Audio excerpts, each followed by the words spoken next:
Chers frères et sœurs en Christ, bien-aimés dans le Seigneur, amis et connaissances, que la grâce et la paix de notre Seigneur Jésus-Christ vous soient immensement renouvelées. Voici la parole vivante.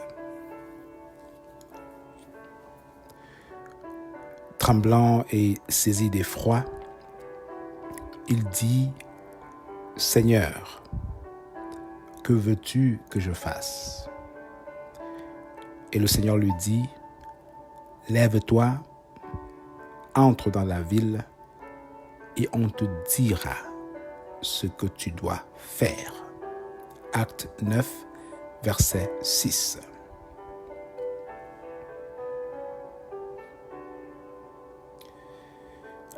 Que veux-tu que je fasse, Seigneur?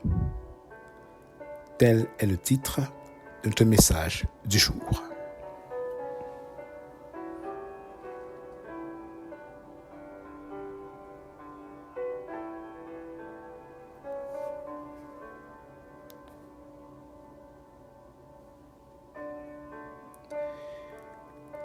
Est-ce que tu t'es déjà arrêté un instant et demandé à Dieu ce qu'il veut de toi? Ce qu'il voudrait que tu fasses sur cette terre? Est-ce que tu t'es déjà demandé c'est quoi son plan pour ta vie? Lui qui t'a créé. Si tu ne l'as pas encore fait, et te dis enfant de Dieu, alors il est important de le faire. Ceci pour deux principales raisons. La première raison est que lorsque nous devenons enfants de Dieu, nous ne sommes plus appelés à vivre pour nous-mêmes, c'est-à-dire pour satisfaire nos propres désirs, mais pour satisfaire les désirs de notre Créateur. Car il sait ce qu'il veut ou ce qu'il a voulu en nous créant. Et sa volonté pour nous doit s'accomplir. Il lui a dit au prophète Jérémie, « Avant que je t'eusse formé dans le ventre de ta mère, je te connaissais. Et avant que tu fusses sorti de son sein, je t'avais consacré. Je t'avais établi prophète des nations. » Jérémie 1, verset 5. La deuxième raison principale est que Dieu a un plan pour chacun de nous. Un plan qu'il a préparé d'avance et veut les réaliser en nous et à travers nous. En effet, l'apôtre Paul dira à son épître aux Éphésiens, chapitre 2, le verset 10. « Car nous sommes son ouvrage, ayant été créés en Jésus-Christ pour des bonnes œuvres que Dieu a préparées d'avance afin que nous les pratiquions. » Combien de fois arrêtons-nous pour demander à Dieu de nous révéler son plan ou de nous révéler ses bonnes œuvres qu'il a d'avance préparées pour nous afin que nous les pratiquions? Si chacun essaye de se regarder en soi-même, honnêtement, et de regarder la nature des requêtes de prière qu'il ou elle adresse à Dieu, l'on réalisera que ce que nous demandons majoritairement à Dieu, c'est pour satisfaire nos propres désirs.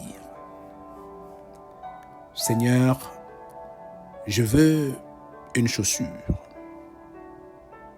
Et le Seigneur t'en donne. Seigneur, je veux réussir mon examen. Et dans sa grâce, il te fait réussir ton examen. Seigneur, j'aimerais voyager. Et dans sa grâce, il répond à cette prière pour toi. Seigneur, j'ai besoin d'une compagne ou d'un compagnon pour la vie. Le Seigneur nous en fait grâce. Seigneur, je veux un enfant. Seigneur, je veux un travail. Seigneur, je veux la santé. Seigneur, je veux ceci. Seigneur, je veux cela. Les requêtes majoritairement adressées au Seigneur sont pour satisfaire à nos propres besoins. Et dans la majeure partie des cas, Dieu, en tant que bon Père, répond à ces prières, ou au moins à toutes ces choses. Et on s'en rend compte encore plus vite que plus on en demande, plus il répond, plus nous continuons de demander. Pourquoi? Parce que nous sommes des êtres humains, éternellement insatisfaits. Imaginez-vous un enfant qui chaque jour demande à son parent ce qu'il veut, sans jamais demander à son parent ce dont son papa ou sa maman a besoin. Ce serait de l'égoïsme, ce serait de l'égocentrisme, tout centré sur soi-même. Oui, on veut concentrer tout sur soi sans penser à ce que nous pouvons faire pour plaire à l'autre.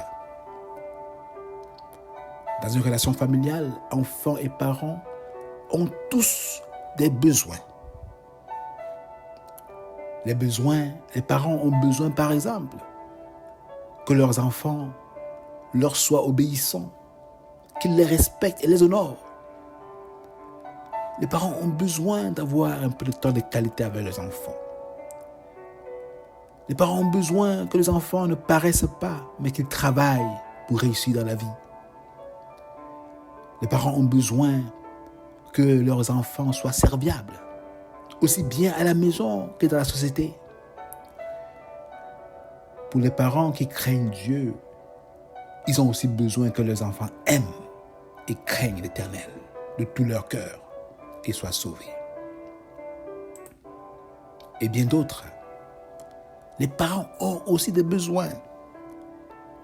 Il va falloir se rapprocher d'eux pour s'en enquérir. Si nous ne nous approchons pas d'eux pour leur demander clairement ce dont ils ont besoin, il est possible que nous pensions faire ou bien faire des choix. Mais ne faisons pas des choix qui viennent combler leurs désirs. De la même manière, mes frères et sœurs, notre Dieu qui nous a créés a des désirs pour nous. Des désirs qu'il souhaite nous faire savoir, n'est-ce pas? Afin que nous puissions mieux le servir.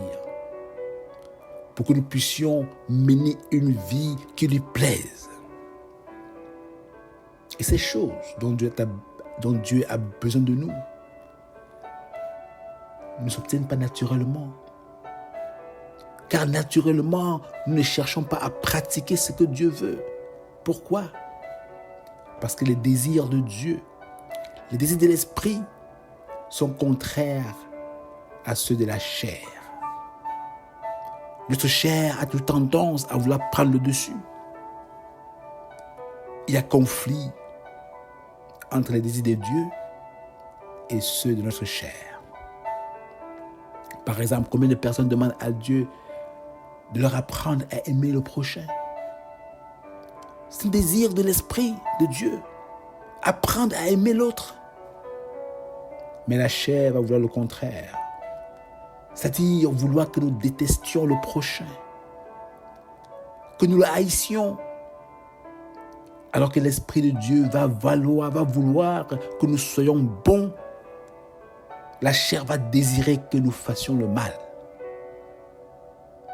Alors que l'Esprit de Dieu va désirer que nous soyons patients les uns envers les autres.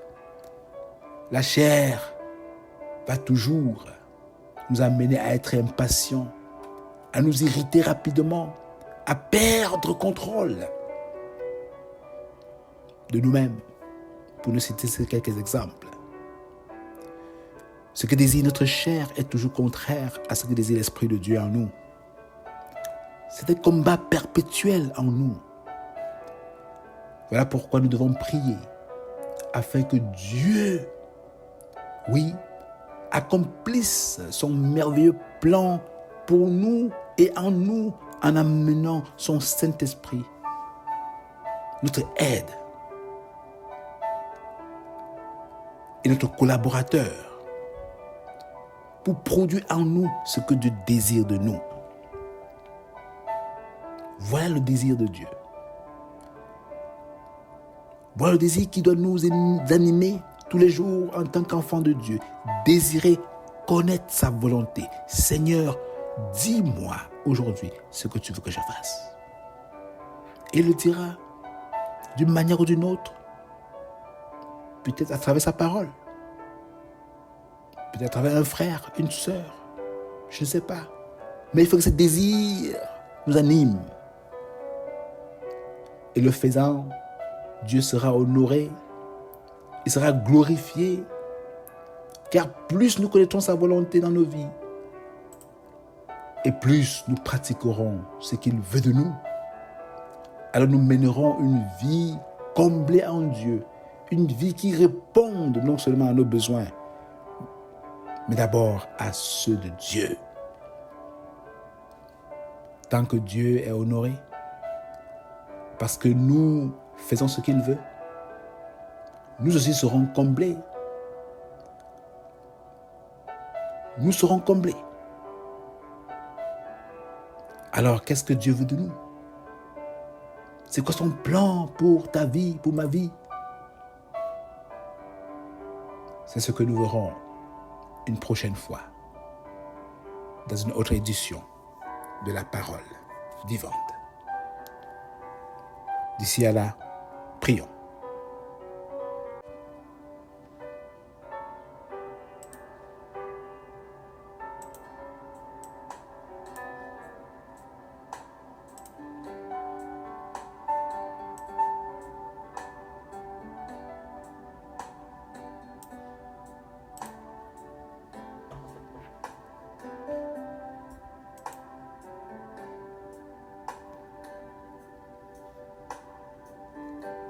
Seigneur Dieu Tout-Puissant, Papa, nous te bénissons de ce que c'est toi qui nous as créés et que pour chacun de nous, tu as des projets. Tu as un plan et des désirs que tu souhaites accomplir dans nos vies. Nous te demandons pardon car nous n'avons pas toujours été à tes pieds, chercher à connaître tes désirs, tes plans. Mais au contraire, nous avons toujours mis au-devant nos désirs, ignorant, Seigneur, ce que tu veux de nous. Apprends-nous, dès aujourd'hui, ô Père, à désirer ce que tu désires, à aimer ce que tu aimes et à faire ce que tu veux que nous fassions. Par ton Saint-Esprit, accomplis tes projets de paix et de bonheur en nous, afin que nous ayons un avenir qui corresponde à ta volonté pour nos vies. Oui, Père, par ton Saint-Esprit, accomplis tes projets de paix et de bonheur en nous, afin que nous ayons un avenir qui corresponde à ta volonté pour nos vies. Seigneur, je prie ainsi pour un frère, pour une sœur, pour moi-même, Papa. Car le monde nous amène à être flottants, sans direction, Seigneur, alors que notre avenir est tracé en toi. Ô Père, je déclare au nom de Jésus qu'en ce jour où nous alignons, Papa, pour te servir, pour t'honorer. Oh Papa, que tu rendes ta volonté parfaite, palpable dans nos vies, afin que nous ne marchions plus comme des enfants flottants, mais comme des enfants qui ont une direction certaine, claire, en Dieu, notre Père, notre Créateur. Car notre avenir est entre tes mains. Béni sois-tu, Papa, pour tout ce que tu vas faire dès aujourd'hui, pour le réalignement que tu vas faire dans la vie de quelqu'un aujourd'hui, Seigneur, pour qu'il se retrouve dans ta volonté et qu'il fasse ce pourquoi tu l'as créé. Mais de le faire au nom de Jésus-Christ. Nous allons prier. Amen. Sois béni mon frère, sois béni ma sœur, et passe le mot. Tout commence avec toi. Le désir de plaire à Dieu. Le désir de le satisfaire, de l'honorer. Et tu verras comment, en méditant tes voies, il dirigera tes pas. Il te donnera un avenir meilleur. Soyez bénis. Bonne journée. Et dans sa grâce, nous reverrons une prochaine fois pour une autre édition de la parole vivante.